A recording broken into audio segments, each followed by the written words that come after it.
Welcome back to Halloween in July, everyone. It's that special time of year where we do a scary game every weekend, and I run a special on the Patreon that's so good it's spooky. All yearly pledges are discounted as low as they'll go, and any yearly pledge gets you the new patron patch. I've also got a sweet new patron apron that I'm gonna add the names of everyone who pledges onto it. And if you pledge yearly at the $5 tier or higher, I'll send you your own patron apron with your name embroidered onto it by yours truly as an extra special gift. That's right, I hate slimy merch companies so much I literally made all of these by hand and personally shipped them. Today, or how about we say tonight on Halloween in July, we're throwing it back.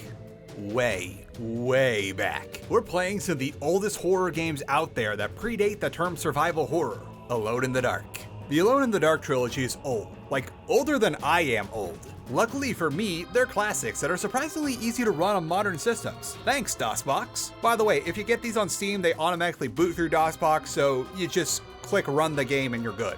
Holy moly, at least for me, that makes my life a lot easier. The Alone in the Dark trilogy are games that, while at their core are traditional adventure games, blur the lines with stuff like active combat, scares, and platforming, for better or worse. You might have noticed that despite 2 out of 3 of these games predating the PlayStation, they're 3D. Thanks to some creative use of pixel art backgrounds and a handful of simple 3D objects to keep the world immersive, Alone in the Dark is able to have a fully 3D space for the player to move around in. You could walk, run, move stuff, throw stuff, even get in fights in full 3D, all thanks to some clever sprite work and camera tricks, namely having the background being mostly static objects shown from fixed perspectives so that the game doesn't have to render everything. You might be thinking that this style of presentation seems familiar, and you'd be right. Shinji Mikami of Resident Evil fame directly credits Alone in the Dark for Resident Evil's presentation, to which Mikami said himself in an interview to Le Monde. When Sony announced the technical characteristics and the number of 3D elements that could be displayed on screen, we were skeptical. That's when I played Alone in the Dark,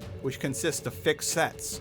It was very interesting, because there was a greater expressiveness. The next step was to adapt Resident Evil to this model. And the rest was history. Alone in the Dark is a big inspiration in general to a lot of survival horror games, not just through its direct connection to the Resident Evil franchise, but also because frankly, there wasn't a whole lot else that came before it. It's probably not the first horror game, as that really depends on what you consider a horror game and what you're willing to play, but if you play these, you'll notice that while they're not exactly what you'd expect out of something going by the term survival horror, a lot of the foundational building blocks are there. It's kind of like the Little Johnny Jones to Resident Evil's Oklahoma. Now there's a reference like only 3 people in the audience will understand.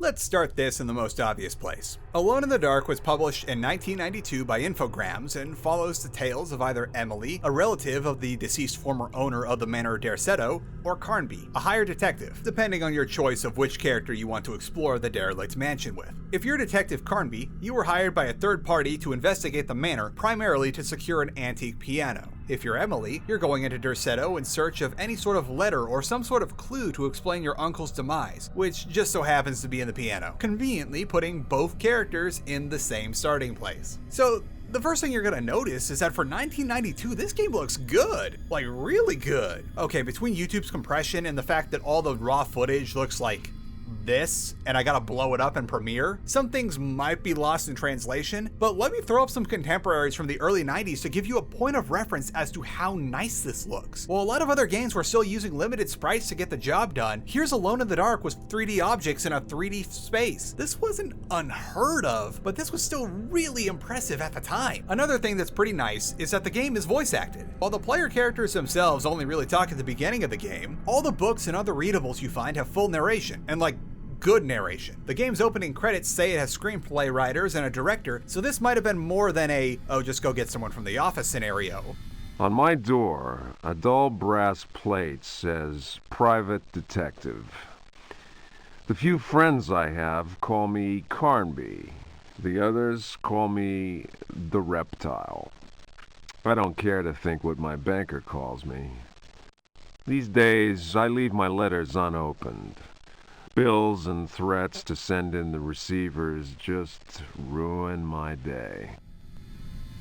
But on the off chance that it was, I'd be surprised if there was no direction in it, because everyone sounds professional and is committing to the bit. Make sure you read all those books too. There's a lot of them, and on top of being really cool to listen through, this is where you get all your hints for what to do in the game, because we can't have adventure game moon logic if we don't at least have some kind of hint. So I went into this expecting an adventure game with a bit of spooky flair attached to it, and I got bamboozled, boyos. If you even so much as hang around the first room for too long, monsters will start coming through the windows and under trapdoors to attack you, and you actually have to fight them. There's a full real-time combat system with weapons both ranged and melee. Monsters can kick the crap out of you too. They aren't above stun locking, and from what I can tell, if something hits or not is based on the actual models of the weapons and the monsters. This is also pre-WASD, by the way. We are in arrow key city with them tank controls. You hold space to enter violence mode, and then each directional key does a different attack. If you're using your bare hands or a melee weapon, you get 4 different kinds of blows that all come from different angles, directions, and have different ranges to them. If you're using a firearm, you adjust your aim with the left and right keys and press forward to shoot. That being said, do not ever expect to have any idea where you're going to shoot until you actually fire the gun. Underneath that all, it's a fairly solid adventure game. Yeah, it's a product of its time where if you miss one seemingly inconsequential thing or decide, oh, this cavalry saber is broken, I should probably throw it away, there's a very real chance you've locked yourself out of the ending. However, Infogrames tried its best to give the player a way back if they miss like a certain thing. It's just gotta be a real pain. A lot of the puzzles have a sort of moon logic to them that we know adventure games for, but to Alone in the Dark's credit, you can usually figure out what you need to do by reading a book nearby. There's lots of fun things to do, and a good number of them involve ways to avoid combat. If you put the sketchy stew from the kitchen on the dining room table, you don't have to fight all the zombies. If you read through the books in the secret annex of the library, you learn which knife will one-shot the otherwise unkillable enemy that haunts it. That kind of stuff. Oh yeah, and this game's got a whole spooky vibe running through it. Throughout the game, your enemies are zombies, wolf things, and other one-off entities of the spooky variety. Sometimes they're unkillable things like the ghost in the sitting room or the deep ones that just keep coming back no matter how many you put down, and sometimes it's just another zombie. There's also a lot of traps and things right at home in a haunted house, like malicious paintings or bad things that happen to you if you try to exit the mansion prematurely. You're not getting out of Dorsetto until you've cleansed it. So there's not much of a story in Alone in the Dark 1 besides like what I just told you, but we'll go over it anyway. Spoilers, I guess. So whoever you end up choosing finds out that Dorsetto is just spookies on top of spookies. It was built by an ex-pirate named Prext who tries to use dark magic to enrich himself, but things turn sour when the Civil War rolls around. Prext is still around to some extent and trying to resume human form, and if you found your uncle's letter, it sheds light on his demise. You eventually find the tree where Prext is in a sort of occult stasis, and once he's dealt with, you're home free. Just kidding. Rattle 'em, boys! Alright, you made it out of Dorsetto. Welcome to Alone in the Dark 2. You will not be alone in the dark because there's no lantern in this. Why? Because the graphics are a lot better and they really want to show it off. The colors pop more, there's a lot more 3D objects in the game world, and these animations are great. I mean, look at this animation of Carnby pounding that it is what it is juice to regain health. This was made when Nintendo was just starting to use the Super FX chip for rudimentary 3D graphics, and Donkey Kong Country won't be out for another year. This predates the original Doom shareware by a few months, although I don't specifically know how much because the best I can find is the initial EU release was 1993, and unless Alone in the Dark 2 came out at the very end of December 93, it's older than Doom. You get the idea though. On top of the looks, the game sounded great too. Carnby's theme is catchy, and it's still stuck in my head as I write and record this. Where Alone in the Dark the First had a handful of songs that occasionally play during combat or at certain points in the game, Alone in the Dark 2 has a full OST that takes full advantage of DOS's range of sounds. The only time I didn't like any of the songs, it was less about the song itself and more about the gameplay it accompanied. The sound is easily the best part of the game. Not to detract from the looks and sounds, but the statements I just made aren't exactly a hard hurdle to overcome because good lord, this gameplay is harsh. It seems like Infogrames learned all the wrong things from the first Alone in the Dark, as 2 leans closer to being an action game with some horror and adventure elements sprinkled in than an adventure game with some action elements. Don't worry though, there's still pixel hunting. Do you see the 2 pixels that denote the nickel you're supposed to find on the ground or else you won't be able to progress later on? There are a lot of enemies armed with guns in Alone in the Dark 2, and they're all hit scanners, who almost never miss. Now couple that with how there has been exactly 0 improvements to how you aim from the first game, and the stun luck seems to be even worse than the previous game, and you're in hell. If Carnby gets hit once, he's most likely going to get hit a dozen more times in rapid succession before dying. Your only hope is, if you want to use guns, is to not only get the drop on enemies, but also either save scum or get very lucky and have your first shot be a direct hit, putting them in the stunlock hell before you are put in it. The best way to go about this is to intentionally run into a room to get the bad guys to see you, run around the corner or through a doorway or something, and then wait for the baddies to come around the corner and you get a free shot, starting the stunlock process. Did I mention that enemies can see and shoot you from off screen, meaning that there's going to be quite a few times you'll run into a new area only to get instantly wasted by some dude you didn't even get a chance to look at? And then, when your ammo runs out, you have to carefully run along walls and around corners to get real close to the bad guys and melee them down, making sure to constantly reposition yourself so that you're close enough to where the guns can't hit you and wail on them to your drops, hoping that there isn't a second guy in the room, because then the whole thing comes crashing down. And you know what's even more painful than having a core gameplay loop that's clearly trying to be something that it's not, to the detriment of the game's experience? Being forced to play as a child, which revokes what little abilities the player character has. There are a couple of in-game segments where Carnby is incapacitated and you play as the little girl that Carnby came to Hell's Kitchen to rescue. Not that Hell's Kitchen, or that one, but the name of the manor you're storing. By the way, your run speed is not even as fast as Carnby's walk speed. Tangent time. This is now the second time we've covered a European game that just doesn't understand American geography, particularly California. Carnby was originally taking jobs in Louisiana in the first game, and now he's in what looks to be Northern California. Based on what we see around the manor, it looks very cliffy with a lot of forest, so we'll say it's Bodega Bay, or maybe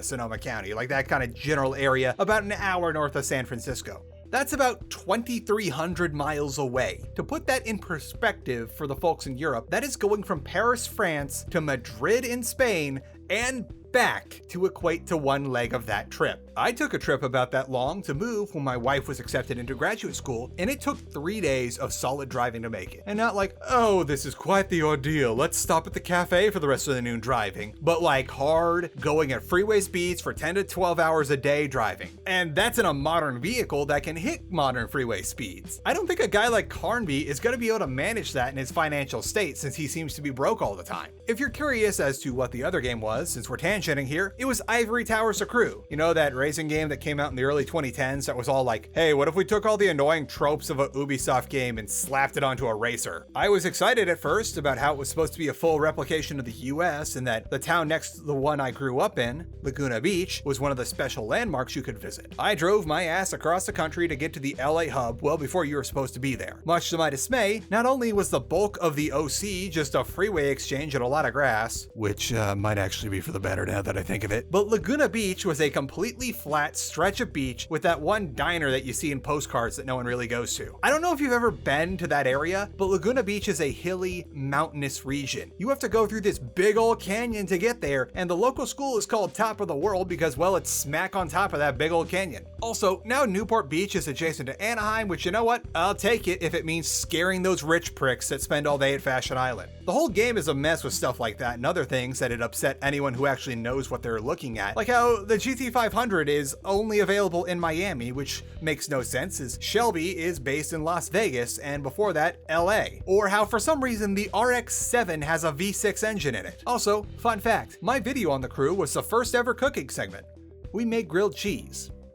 Back to Alone in the Dark 2. Story time. Spoilers, I guess. You play as Carnby storming Hell's Kitchen's manor, where a bunch of gangsters have kidnapped a little girl. Through exploring the manor and the grounds, you discover a lot of old captain's logs detailing various pirates who sailed the seas in the 18th century that just so happen to resemble some of the mobsters you're going up against. Eventually, it's discovered that those mobsters are the pirates in question. A sorceress used her powers to call them to her aid and then used magic to allow the pirates to become immortal. Their ship ended up getting trapped in the cliffs underneath the mansion they built, so they set up shop as bootleggers. They need to sacrifice a child every 100 years to age in their place, which is where kidnapping the little girl comes in. You stop them, and after destroying the sorceress and defeating the pirates, you sail away with the girl intact. Everyone lives happily ever after until they don't.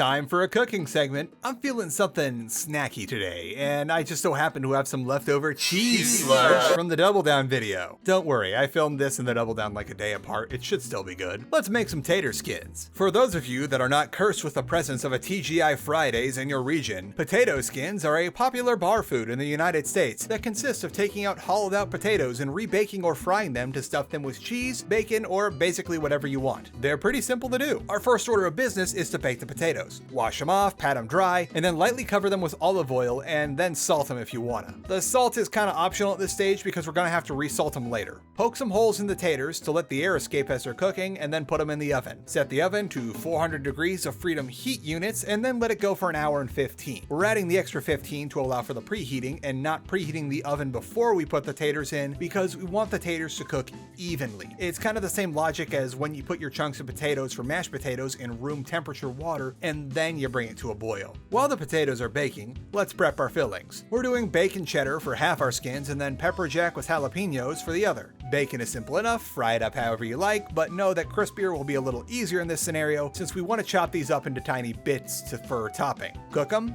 chop them up into said little bits, and then put them aside in a bowl for topping the skins later. As for the jalapenos, like all peppers that are spicy, put on some nitrile gloves, chop them up, and hollow them out if you want to. I hollowed mine out, but personally I kind of regret it because there was no heat whatsoever when I ate them. Now it's time for the cheese sludge. If you don't have any on hand, start by melting down some butter into a high-walled saucepan, and then start slowly adding flour until the butter becomes a thick paste. Then use milk or cream to start turning that thick paste into a thick liquid. If yours gets all clumpy like mine, that's okay. The cheese will sort everything out. Now take a bunch of cheese, preferably some that you have grated yourself, and start stirring it into the bechamel until it's uniform throughout. Oh yeah, by the way, the thing we just did is called making a bechamel. You should be able to run a spoon across the bottom of the saucepan and leave a brief patch of empty space when it's done. Reserve your cheese sludge into a heat-safe bowl and set it aside. Once the potatoes are cooked up real good, take them out and immediately cut them in half. Don't turn off the oven yet, we're still gonna use it. Now it's when we turn the potatoes into skin. Take an ice cream scooper and scoop out the bulk of the potato-y part of the potato. Set that stuff aside because it's perfectly good for just about any potato-based thing you want to do and has the benefit of already being cooked. I use mine to make some mashed potatoes for my wife's meal preps that she takes to her clinical rotations. Now you're gonna want to salt the outsides of each of the potato husks and maybe oil them again for extra crunchiness. Put the hollowed out taters back into the oven, skin side up, and let them go for another 10 minutes to start crisping up. It's almost time for filling. Once that timer goes off, pull them out real quick and start filling them with your toppings. I'm doing the pepper jack and jalapenos for one and the cheddar bacon for the other, but you can do basically anything you want. I actually ended up having enough extra toppings to where I could also mix and match and have a couple jalapeno pepper jack that's got some bacon on it and also have a couple bacon cheddars with some jalapenos on it. Once everything's topped up, toss the filled skins back into the oven one last time for 10 to 15 minutes to get that cheese sludge extra melty and for the toppings to be cooked on before enjoying. You can actually do this with normal shredded cheese if you want to, but come on, it's cheese sludge. I hope you all enjoyed this little cooking segment we did today. Remember that you can get the full recipe for these tater skins and a whole bunch of other benefits over at patreon.com/charlatanwonder, where we're running that special where all the yearly pledges are discounted as low as they'll go and any yearly pledge gets that new patron patch. Pledge yearly at the $5 tier or higher and I'll send you your own patron apron with your name embroidered onto it as an extra special thank you gift. Now let's do some spooky yeehaws.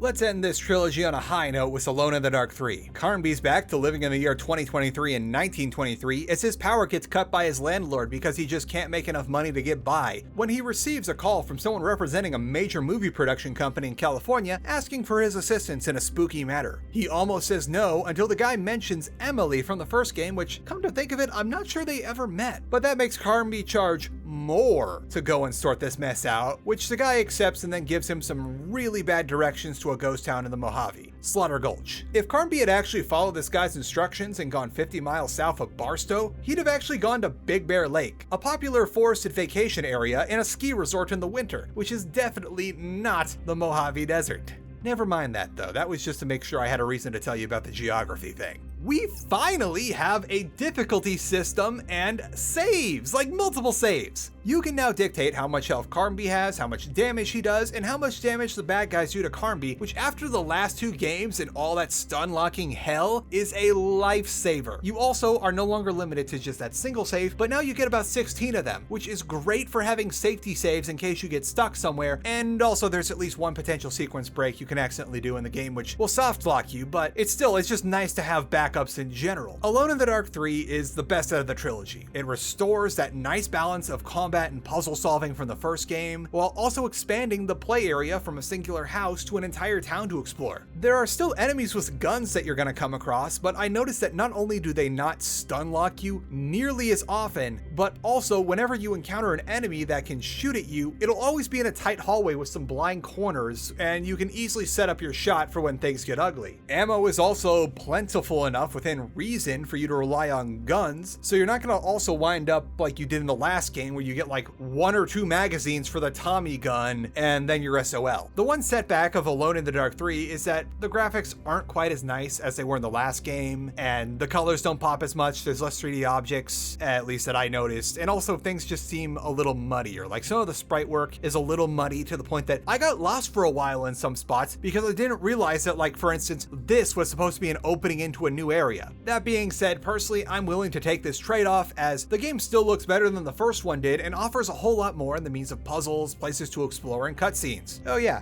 and I almost forgot, Alone in the Dark 3 has more cutscenes than the other games do, and they look great. Really, I'm happy overall about this game because it's also a sign that the team behind the game is really figuring out what works well based on what they can do and make the best experience that they can. So now to tell the story. You know what to do. Carnby heads out to somewhere in California, which probably isn't the marked map or the directions that the one guy gave him, and discovers a gang of undead bandits have taken over the town. Then the film crew that was shooting in the town is nowhere to be seen. They've killed most of that crew and have taken Emily hostage. It looks like the old boss of the Outlaws wants his money, and you get that money for him on the condition that he'll let Emily go, but he double crosses ya. RIP. Lucky for Carnby, for once there's a supernatural force that's on his side who resurrects him into the body of a mountain lion so he can break the curse on this ghost town. I am okay with this not Carnby segment because infograms learn from their mistake and the mountain lion moves faster than Carnby does and can beat people up. Carnby comes back from the dead, fuses with his spirit cowboy self, and confronts the bad guys. There was a scientist who had discovered some really wild properties of the rocks in the area back in the day that allowed for the gang to be functionally immortal, or at least undead, but it's not nearly as pretty as the pirates had. Turns out the scientist is still alive and he's been using these rocks to turn the crew into monsters. Carnby puts a stop to that though, and he and Emily get out of Dodge, or Slaughter Gulch that is.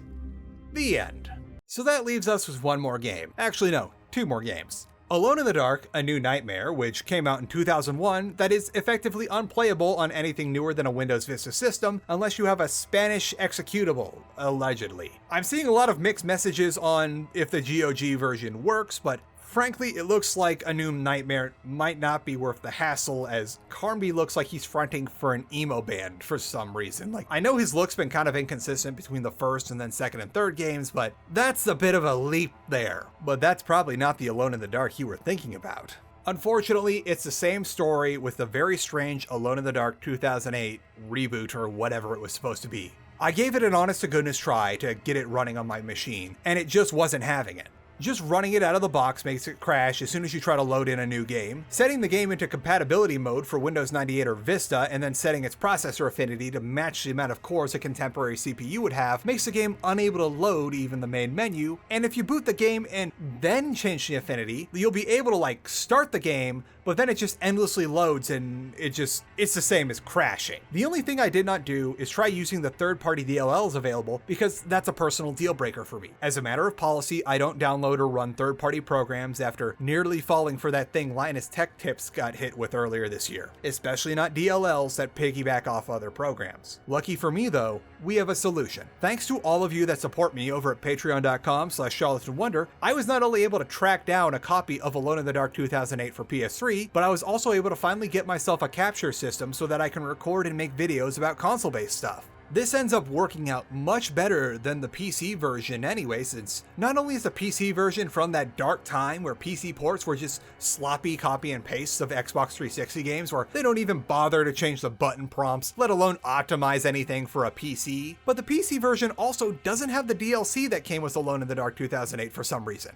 It's gonna be a little while though before the capture card arrives, as I only give money to Bezos as a last resort, which includes not having Prime, only buying from Amazon when nowhere in a day's drive has the thing I need or can order it for me, and then if that is the case, I use the cheapest shipping option possible. Also, we just gotta move on to the next game. Don't you worry though, I'm not abandoning this. I know a lot of people want to see it, so we're gonna do Alone in the Dark 2008 for Halloween this year. Promise. I think that's for the best anyway, because I like this video as a celebration of the original trilogy, which are indeed classics. They're some of the best adventure games of their time and were the forefathers of survival horror. Surprisingly, they run great on modern systems too. Thanks to DOS being such a lightweight operating system, it's easy for game companies to just ship their games with full VMs like DOSBox to bootstrap the games to, so just about anything from that era of gaming can run fine on just about any machine. I totally recommend picking up the original trilogy on Steam, just maybe only play the first and third ones and then listen to the second's OST. Hey,